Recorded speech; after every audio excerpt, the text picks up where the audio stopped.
আজকের ক্লাসটা হবে বিভাজ্যতা বা ডিভিজিবিলিটির ওপর। তো এখানে নানা ধরনের অঙ্ক পড়ে, তো প্রত্যেকটা অঙ্ক আমি একটু আজকে আলোচনা করে দেখাবো যে যে টাইপগুলো পরীক্ষায় ইম্পর্টেন্ট।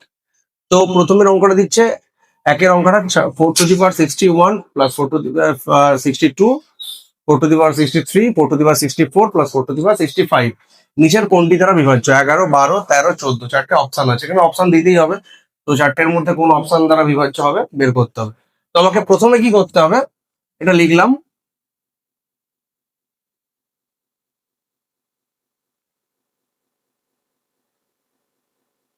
তো এখান থেকে আমি কি করব, তো এগুলোকে তো আমার 4^61 বের করা পসিবল না, বা এগুলোকে আলাদা আলাদা বের করে যোগ করা, করে আবার এগুলো দিয়ে ভাগ হচ্ছে কিনা দেখতে হবে, তাহলে বিভাজ্য যদি ভাগশেষ না থাকে। তো আমি প্রথমে করবো কি, 4^61 কমন নিলাম। তো নিতে এখানে পুরো জিনিসটাই নিয়ে নিয়েছি, এখানে পড়ে আছে 1। আচ্ছা, এখানে 4^62, যদি 4^61 কমন নিয়ে যাওয়া হয়ে যায়, তাহলে 4^61 কমন নিলে আর কটা 4 পড়ে থাকে? একটা 4 পড়ে থাকে। তো এটা লিখবো 4। এবারে 4^61 কমন নিয়েছি, মানে 4 61 বার কমন নেওয়া হয়েছে।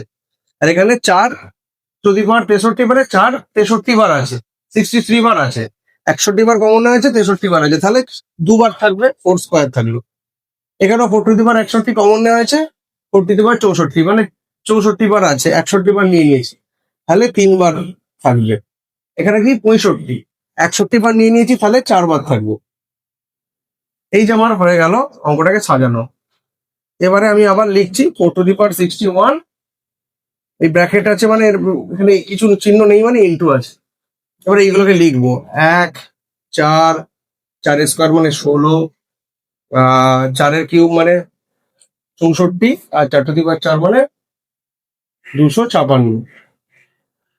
তো লিখে এইগুলো যোগ করব, 256, 64, 16, 4, 1, 4 4 10 11 4 15, 6 21 1 থেকে 2, 5 11 2, 11 12 2, 14 4 থেকে 1 2 3, 341। এবারে কি করতে হবে, তাহলে আমি প্রথম থেকে কি করলাম, 4^61, 62, 63, 64, 65 থেকে 61টাকে কমন নিয়ে নিয়েছি, নিয়ে যা পড়ে আছে লিখেছি, লিখে এই মানটাকে বের করলাম 341। এবার আমি কি করব, এইগুলো দিয়ে চেক করে করে দেখব। তো যেটা দিয়ে কেটে যাবে, এইটা যেটা দিয়ে কেটে যাবে, যে সংখ্যাটা দিয়ে, তাহলে সেটা দ্বারাই বিভাজ্য। না বিভাজ্য মানে কি, কেটে যাবে, কেটে না গেলে তো বিভাজ্য হতো না, ভাগশেষ থাকলে। তো আমি এখানে পেছনে 1 আছে, তো এখানে 1 আছে। তো 11 দিয়ে ফার্স্টে যদি আমি চেক করে দেখি, 11 3 33, 1 আছে 34, আর 1 1 11, 1 11 11। তো 11 দিয়েই কেটে যাচ্ছে, তো এই সংখ্যাটা 11 দিয়ে বিভাজ্য। 2 নম্বর অঙ্কে বলা আছে, কোনো একটি সংখ্যাকে একটি নির্দিষ্ট ভাজক দিয়ে ভাগ করলে 50 ভাগশেষ থাকে। ওই সংখ্যার দ্বিগুণ সংখ্যাকে ওই নির্দিষ্ট ভাজক দিয়ে ভাগ করলেই 30 ভাগশেষ আছে, তাহলে ভাজকটি কত?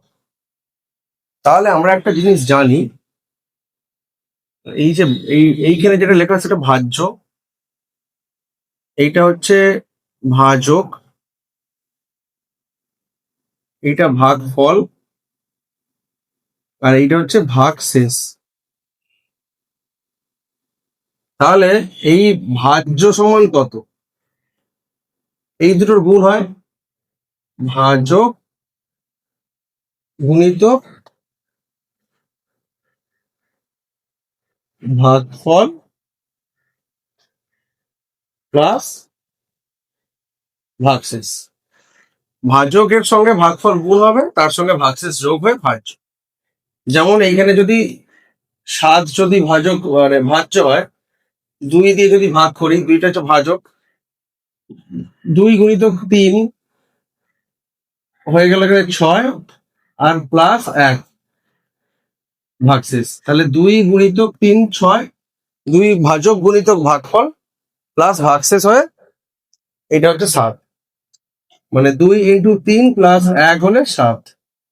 এটা হচ্ছে ভাজক, এটা ভাগফল, এটা ভাগশেষ, আর 7টা হচ্ছে ভাজ্য। এবারে আমাদের তাহলে এটা একটা ভেবে অঙ্কটা করতে হবে। তো আমি যদি একটা এরকম তৈরি করি, একটি নির্দিষ্ট ভাজকটাকে আমি যদি ডি ধরি, ভাগফল তো জানি না, ভাগফল কোশ্চেনে বলেনি। ডি গুণিতক এক্স করলে আমার এখানে ডিএক্স হলো, আর 50 হচ্ছে ভাগশেষ। এই যদি 50 ভাগশেষ আসতে যায় তাহলে আরো এক্সট্রা আমার ধরো 50 থাকবে, ডি আর এক্স গুণ হয়ে ডিএক্স কেটে গেছে, আর 50 যেটা এক্সট্রা ছিল, এক্সট্রা যেটা থাকে, যেমন 2 3 6 হয়েছে, 6 আর 7, এখান থেকে 6 এর পর 7 এক্সট্রা এক ভাগশেষ হয়ে নেমেছে, তো এখানে এক্সট্রা 50 ছিল, সেটা ভাগশেষ হয়ে নেমেছে। তো এই এখন আমার তাহলে ভাজ্য দাঁড়ালো, আমার অঙ্কের শর্ত অনুযায়ী ভাজ্য দাঁড়ালো ডিএক্স প্লাস 50। এবার বলছে এই সংখ্যার মানে এই ভাজ্যটার দ্বিগুণ সংখ্যাকে ওই নির্দিষ্ট ভাজক দিয়ে ভাগ করতে হবে, মানে এই ডি দিয়ে ভাগ করতে হবে, এর ডবলটা। তাহলে এর ডবল করলে এখন কি হচ্ছে, 2dx প্লাস 2 × 50 100। কি দিয়ে ভাগ করবো, এই ডি দিয়ে ভাগ করবো, বলেছে একই ভাজক, তাহলে ডি দিয়ে ভাগ করবো। তাহলে ডি ইন্টু 2x যদি করি তাহলে 2dx চলে আসে, কেটে যায়। কিন্তু এই ভাগটা করলে বলছে 30 ভাগশেষ থাকবে, 30, আগে ছিল 50, এখন আসছে 30। তাহলে আমার এইখানে ভাগশেষ যদি 30 আনতে চাই, তাহলে এইখানে কি আসলে আমার 30 আসতো, এইখানে কি এলে আমার 30 আসতো, নিশ্চয়ই এই জায়গাটা আমার 70 এলে 30 আসতো, 70 এলে বিয়োগ হয়ে গেলে 30 আসবে। তাহলে আমি ডিভিশনটা 70ই ধরতো, 70 থাকলে এখানে 70 আগে 70 হতো, 30 নিচে চলে আসতো। তাহলে আমার এই অঙ্কটা বুঝতে পারলাম, আমার ভাজক হচ্ছে, যেটা যে ভাজক, ভাজক 70 হতে হবে, ভাজক 70 হলেই না, এখানে এখানে মিনিমাম 70 হতে হবে, 70 হলেই 70 আগে আমি 70 বসাতে পারি, তাহলে আমার 100 থেকে 70 বাদ দিলে আমার 30 ভাগশেষ আসে। তো আমার অঙ্ক অনুযায়ী ভাজক হচ্ছে 70। এছাড়া এর একটা শর্টকাট ট্রিক্স হয়, ট্রিক্স হচ্ছে ভাজক সমান 2r1 minus r2, 2r1 minus r2, r2 আর হচ্ছে রিমাইন্ডার মানে ভাগশেষ। প্রথম যে ভাগশেষটা দেবে 50, আর মানে রিমাইন্ডার মানে ভাগশেষ, প্রথম যে ভাগশেষটা 50 দিল মাইনাস r2 মানে 30, তাহলে 50 গুণে 100 মাইনাস 30, 70। এইটা আমার শর্টকাট। আর যদি আমাকে অঙ্কটা লিখে করতে হয়, সব পরীক্ষায় লেখা আছে, লাস্টে লিখে করতে হবে, এইভাবে আমাকে বুঝিয়ে অঙ্কটাকে আরো লিখতে হবে গুছিয়ে, যেগুলো আমি বোঝালাম ওই বুঝিয়ে ওইভাবে লিখে করতে হবে, নাহলে এই শর্টকাট দিয়ে হয়। এই অঙ্কে বলছে কোনো দুটি সংখ্যাকে একটি নির্দিষ্ট ভাজক দিয়ে ভাগ করলে যথাক্রমে 547 এবং 349 ভাগশেষ আসে, কিন্তু সংখ্যা দুটির যোগফলকে ওই একই ভাজক দিয়ে ভাগ করলে 211 ভাগশেষ আসে, তাহলে ভাজকটি কত? তো সেম নিয়ম, ভাজ্য সমান ভাজক গুণিতক ভাগফল প্লাস ভাগশেষ। তো ভাজ্যটাকে আমি বের করি আলাদা আলাদা ভাবে। একটা 547 ভাগশেষ আসছে, ডি দিয়ে ভাগ করেছি, এক্স ভাগফল, তাহলে ডিএক্স প্লাস নিশ্চয়ই এটা 547 হতে হবে, তাহলে এই যে 547টা এক্সট্রা, এটা ভাগশেষ হিসেবে আসছে। আর সেকেন্ড ওয়ার্ডটা কি হচ্ছে, ডি দিয়ে ভাগ করছি, এক্স ভাগফল হলে ডিএক্স প্লাস 349 যদি হয়, তাহলে ডি ইন্টু এক্স ডিএক্স, আর 349 এখানে ভাগশেষ এসছে। তাহলে সংখ্যা দুটো আমি পেয়ে যাচ্ছি, ভাজ্য দুটো হচ্ছে একটা ডিএক্স প্লাস 547, একটা ডিএক্স প্লাস 349।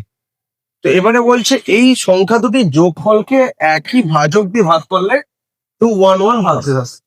তাহলে এই দুটোকে যোগ করে লিখি, dx plus 547 plus dx plus 349। তো কি আসে, এইটা এখন হবে ভাজ্য। এখন ভাজ্য হচ্ছে এইটা, ডিএক্স আর ডিএক্স 2dx, আর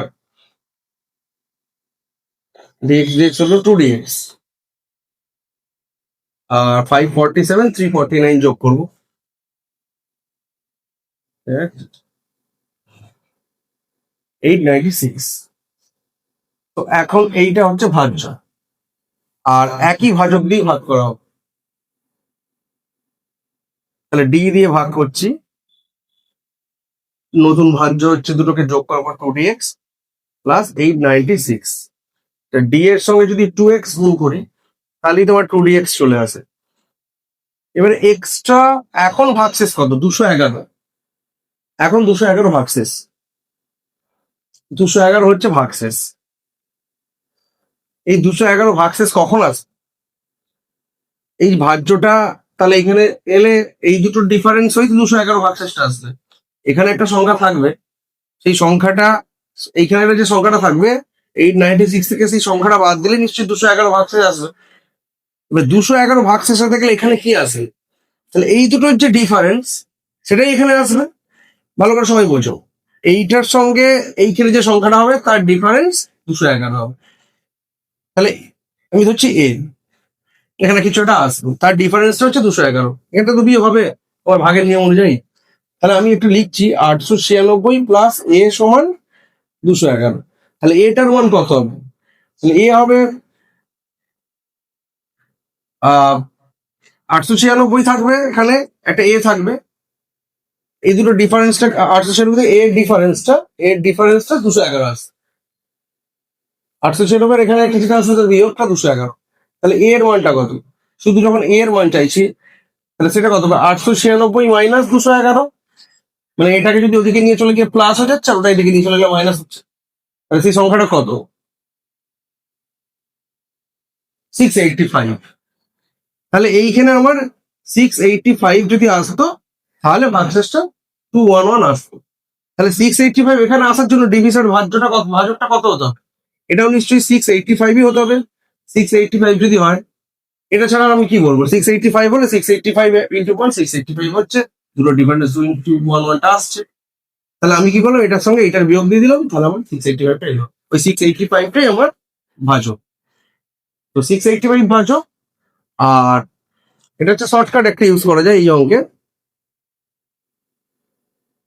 R1 plus R2 minus R3। R1 হচ্ছে প্রথম রিমাইন্ডার, R2 হচ্ছে সেকেন্ড, R3 হচ্ছে লাস্ট। তাহলে এটা কত হচ্ছে? 547 প্লাস 349 মাইনাস 211। তাহলে করে দেখা যাক। 9 7 16 6 হাতে থেকে 1 4 4 8 1 9 3 5 8 896 মাইনাস 211। তাহলে কত হচ্ছে আমার ফাইনালি? 685। এটা শর্টকাট। 6 অঙ্কের ক্ষুদ্রতম পূর্ণবর্গ সংখ্যা কোনটি? 4 নম্বর অঙ্ক। তো 6 অঙ্কের ক্ষুদ্রতম পূর্ণবর্গ সংখ্যা মানে স্কোয়ার সংখ্যা। তো প্রথমে আমার এই নিয়ম হচ্ছে একের গায়ে 5টা শূন্য দেবো, তাহলে এটা 6 অঙ্কের একটা সংখ্যা হবে। এবারে পূর্ণবর্গ সংখ্যা খুঁজতে হবে। তো এই একটা নিয়ম যেটা ছোটবেলা আমাকে পড়েছো, তার একবার দেখো। দুটো দুটো দুটো করে আমি নেব, নিয়ে এই যে 10 আছে, 10টা একটা স্কোয়ার সংখ্যা নিতে হবে যার স্কোয়ারটা 10-এর নিচে। মানে একটা সংখ্যা নিতে হবে যার স্কোয়ারটা 10-এর নিচে, সেইটাকে আমি এখানে লিখবো। তো 10-এর নিচে কি আছে? 9 আছে, একটা স্কোয়ার নাম্বার, পূর্ণবর্গ সংখ্যা 9 আছে। তো 9টা কার স্কোয়ার? 3-এর স্কোয়ার। তাহলে এইখানে লিখবো 3, বসে এখানে বসাবো 9, 3-এর স্কোয়ার 9। সেই হিসেবে প্রথম বসানোটা এইভাবে বসালাম, মানে 10-এ দুটো দুটো নিলাম, দুটো করে নিলাম, নিয়ে যেই দুটো থাকবে সেই দুটোর মধ্যে, মানে সেই যে দুটো সংখ্যা বা এখানে যদি একটা সংখ্যাও থাকে সেটা কার স্কোয়ার, মানে তার থেকে নিচে যে একদম স্কোয়ার নাম্বারটা আছে, মানে ওর উপরে গেলে হবে না। মানে এর নিচে স্কোয়ার নাম্বার আছে 9, 9টা কার স্কোয়ার? 3-এর স্কোয়ার। 3কে বসালাম, এখানে 9 বসালাম, দিয়ে আমার 1 এলো। এই দুটোর বিয়োগফল 1, এই দুটো বিয়োগ করতে 1, আর এই দুটো শূন্য নামবে নেক্সট লাইনে। এটা হচ্ছে নিয়ম। পরের লাইনে কি হবে? এই যে 3 এর দ্বিগুণ, 3 ইন্টু 2 করে 6 বসবে এখানে। এই 6টা কথা গেল 3-এর সঙ্গে 2 গুণ করে 6। ভালো করে সবাই ব্যাপারটা বোঝো। প্রথমে একটা স্কোয়ার সংখ্যা এলো 10-এর নিচে, সেটা কার স্কোয়ার? 3-এর স্কোয়ার, 3 বসলো। তো বসলো, ভালো কথা, 1 নামলো বিয়োগ হয়, আর দুটো সংখ্যা নাম। এবারে কি করতে হবে? 3-এর দ্বিগুণ সংখ্যা আমি এখানে বসালাম 6। এবারে 6-এর সঙ্গে যদি 1 লিখি তাহলে 61 হবে, সেই 61কে আমাকে 1 দিয়ে গুণ করে এখানে লিখতে হবে। আবার 6-এর সঙ্গে যদি 2 লিখি 62, তাহলে সেখানে 62-র সঙ্গে 2 গুণ করতে হবে। মানে এখানে যেটা লিখবো এবার তার সাথে সেটা গুণ করে এখানে আমি লিখতে হবে। তাহলে 62 × 2 লিখলে তো 100 থেকে বেশি হয়ে যাচ্ছে। তাহলে আমি কি করব, 6-এর সঙ্গে 1 লিখবো, হিসাবটা ইন্টু 1, তাহলে এইটা হবে 61। এই যে 1 লিখলাম সেই একটা আবার এখানেও চলে আসে, পরে না কি হলো, এই একটা এখানে চলে এলো। তাহলে এটা 31 হয়েছে আমার। এই বিয়োগটা করে দেখি, 1-এর সঙ্গে 10, 9 হাতে 1, 6-এ 7, 7 10 3, এই অব্দি আছে 39, আর নামছে দুটো শূন্য। এবার এই যে 3 লিখেছিলাম, এখন এটা 31 আছে, এর ডবল 62 আপাতত লিখলাম। 31, এখন 31 আছে, তার ডবল 62। তো এই 6টা ছিল 3 × 2, আর এই 62টা এলো 31 × 2। এবারে আমি যেটা বলছি, এখানে যেমন 61 6 ছিল, 1 করে এখানে 1 দিয়ে গুণ করেছি, তাহলে এখানেও সেম হবে। এখানে যদি 1 হয় তাহলে 621 হয়ে যাবে, সেটাকে 1 দিয়েই গুণ করতে হবে। তাহলে 1 দিয়ে গুণ করে 621 এখানে লিখে কি হবে, 3900 সামনাসামনি একটা আনতে হবে। তাহলে এখানে 2 দিলে 622 × 2 12 সামথিং একটা হবে, এরকম যাবে। 3 দিলে হবে না, 4 দিলে হবে না, মোটামুটি এটাকে যদি 626 করি, 6 আর 6 3600 মোটামুটি এর কাছে যাচ্ছে, এটা এভাবে বুঝতে হবে। তাহলে এখানে আমি 6 দিলাম, সিমিলার এখানেও 6 দিলাম, দিয়ে গুণ করবো। তাহলে কত হচ্ছে, 6 6 36-এর 6, হাত থেকে 3, 6 2 12 3 15 5, হাত থেকে 1, 6 6 36 একে 37। তাহলে এবারে আসছে কত, 4 1 144। ঠিক আছে, 144 এসছে, ভাগশেষ এসছে।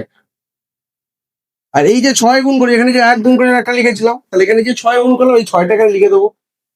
তাহলে হিসাবটা হচ্ছে 316 স্কোয়ার হচ্ছে একটা সংখ্যা হবে, সেটা কোনটা হবে, 144। এখন এখান থেকে বাদ দিতে হবে, তাহলে তাহলে হবে। কিন্তু 144 যদি এখান থেকে বাদ দিয়ে দিই, তাহলে সংখ্যাটা আমার তো 6 অঙ্কে থাকবে না, 5 অঙ্কে নেমে যাবে। তাহলে এই ক্ষেত্রে আমি 144 বাদ দিয়ে আমার লাভ নেই। আমি কি বুঝতে পারছি, 316 স্কোয়ার করলে এমন একটা সংখ্যা হবে যেটা 5 অঙ্কে নেমে যাবে, মানে এই সংখ্যার থেকে 144 কম হবে, সেটা 5 অঙ্কের দিকে নেমে যাবে। তাহলে আমি জাস্ট তার পরের স্কোয়ারটায় চলে যাবো, 316 স্কোয়ারের বদলে 317 যেটা হয়েছে 1 বাড়িয়ে দেবো, তাহলেই সেটা 6 অঙ্কেও ঢুকে গেল। আর 316 পর 317 স্কোয়ার, মানে একদম মিনিমামটাই সেটা পাচ্ছি।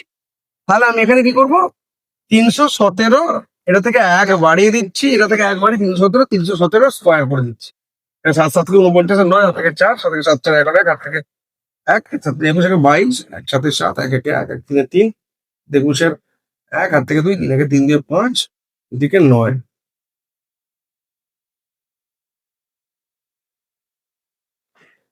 One zero zero four eight nine, এটাই হচ্ছে 6 অঙ্কের ক্ষুদ্রতম পূর্ণবর্গ সংখ্যা, যেটা 317 স্কোয়ার। এই সমস্যাটিতে বলা আছে 5 অঙ্কের বৃহত্তম পূর্ণবর্গ সংখ্যা কোনটি। তাহলে সেম আমরা একই আগের অঙ্কের মতোই চেক করব। তো 5 অঙ্কের বৃহত্তম পূর্ণবর্গ সংখ্যা, 5টা 9 দিয়ে আমি আগে চেক করব। তো এখানেও দুটো দুটো এরকম ধরলাম, একটা সিঙ্গেল পড়ে গেছে। তাহলে আমি কি করবো এবারে, এই 9 মানে কি, 3 স্কোয়ারই হবে, তো 9-এর মধ্যেই হচ্ছে সেটা। তাহলে এখানে 3 বসালাম, এখানে 3 স্কোয়ার 9 বসিয়ে কেটে দিলাম। তো এখানে দুটো 9 এবারে নামবে, এবার দুটো 9 যখন নামছে 3-এর আগের অঙ্কের মতনই, এর ডবলটা এখানে বসছে, মানে 6, সেটা আমাকে, তাহলে 61, এখানে যদি 1 বসাই আর 1 দিয়েই গুণ করি আগের অঙ্কের মতনই, তাহলে 61 × 1, এই একটা আমার এইখানে চলে গেল, তাহলে 61 হলো। তাহলে থাকছে 8 3, আর এই দুটো 9 নামছে। পরের স্টেপে কি হবে, 31-এর ডবলটা এখানে বসবে, যেমন 3-এর ডবল 6 এসেছিল, 31-এর ডবল 62 এলো। সেম 6, এখানে 6 বসালেই 3600, মানে 3800 গায়ে কাছাকাছি আসছে। তাহলে এইখানে 6, সেটাকে আবার ইন্টু 6, এই 6টা এখানে বসবো। তাহলে 6 6 36-এর 6, হাত থেকে 3, 6 2 12 3 15 5, হাত থেকে 1, 6 6 36 থেকে 37। তাহলে 3 4 1, 143 কম হচ্ছে। এবারে এখন যেহেতু 5 অঙ্কেরই আছে, 9 9 9 9 9, 5টা 9 5 অঙ্কের, তো 5 অঙ্কের বৃহত্তম সংখ্যা হচ্ছে 5টা 9। এবারে পূর্ণবর্গ যদি সংখ্যা হয়, আমার হিসাবে কি আসছে, 316 স্কোয়ার হতে পারে, কিন্তু তার থেকে 143 এখন ভাগশেষ আছে। তাহলে এইটা থেকে এই যে ভাগশেষটাকে যদি বিয়োগ দিয়ে দিই, জিনিসটা তো আমার 5 অঙ্কের ভেতরেই থাকবে। আগের অঙ্কটা কি হয়েছিল, সেটা 6 অঙ্ক থেকে 5 অঙ্কে নেমে যাচ্ছিল, আমাকে 6 অঙ্কের চেয়েছিল, তাই জন্য আগের সংখ্যাটাকে বাড়িয়ে স্কোয়ার করে দিয়েছিলাম। কিন্তু এই যে এখন যে 143 এখান থেকে যদি বাদ দিই, তাহলে আমরা স্কোয়ার সংখ্যা পাবো, আর সেটা তোমার 5 অঙ্কেরই হচ্ছে। তাহলে আমি কি করব, 99999 থেকে 143 বাদ দিয়ে দেবো। তো আমার 5 অঙ্কের মধ্যেই আছি, আর ওটাই পূর্ণবর্গ সংখ্যা হচ্ছে, যেটা আমি পাচ্ছি অঙ্কটা করে। তাহলে আমার হচ্ছে কি 3 5 8 9 9 9 9 8 5 3, এইটা হচ্ছে তাহলে পূর্ণবর্গ সংখ্যা। না, এখানটা একটু ভুল হলো, যেহেতু 9 6 9 9 8 5 6, এইটা হলো আমার 5 অঙ্কের পূর্ণবর্গ সংখ্যা, যেটা হচ্ছে 316 স্কোয়ার। অ্যাকচুয়ালি এইটাই হচ্ছে 316, তার স্কোয়ার করলে এই 9 9 8 5 6 আসে।